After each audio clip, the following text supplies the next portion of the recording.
In his 1960 book The Strategy of Conflict, the late Thomas Schelling made a significant contribution to the field of game theory by showing that recklessness can work.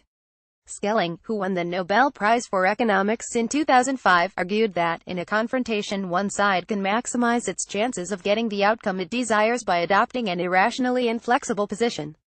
His theoretical modeling suggested that brinkmanship, or deliberately running the risk of an accidental outcome that would inflict damage on both parties, could pay dividends if one side can demonstrate that it is credibly reckless.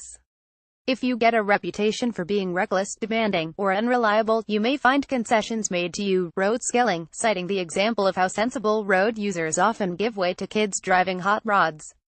Reckless, demanding, unreliable. Did someone mention Brexiteers? Their latest demand is that Britain must actively prepare for a no-deal Brexit to demonstrate to the Europeans that we're deadly serious about walking away unless we get what we want. We're told that such preparations will demonstrate that we can't be bullied, or rolled over, ignore, or downplay the threat to us from a collapse in the talks, and emphasize the cost to them. Jean-Claude Juncker. Brexit will take longer than initially thought. This kamikaze-like strategy will, apparently, force the other side to negotiate in earnest.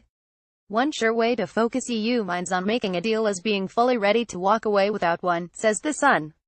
So are Brexiteers following the logic of Schelling's theory of rational recklessness? Sadly not.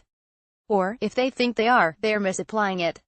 Schelling was thinking of the nuclear standoff between the US and the Soviet Union when he developed his theory.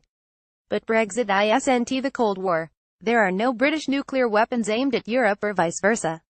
There would unquestionably be damage from a no-deal Brexit for the EU.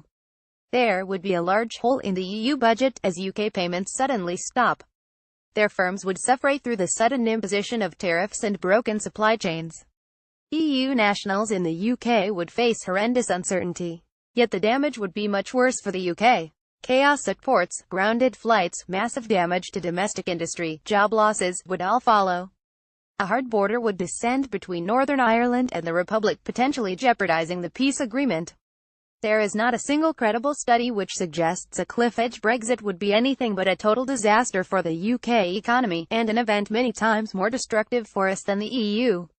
An extreme no-deal scenario could even mean us walking away from our EU treaty obligations. The reputational damage would be immense. It's hard to see other countries falling over themselves to do major new trade deals with a nation that has shown itself willing to behave in such a way. In short, there's no mutually assured destruction to concentrate the minds of the other side. Most of the UK's no-deal missiles are pointed at the UK itself. And that's perfectly obvious to the EU side. On the other hand, you could choose to ignore the experts and put your faith in Boris Johnson, who has said a no-deal Brexit for the UK would be perfectly okay. Or the manufacturer James Dyson, who thinks this scenario would hurt the Europeans more than the British. But bear in mind the Brexiteers' track record. David Davis famously claimed before the referendum that within minutes of a Leave vote the German car industry would be knocking down Chancellor Merkel's door, demanding that there be no barriers to German access to the British market. But 16 months on from the Brexit vote, and that salutary knock still hasn't come.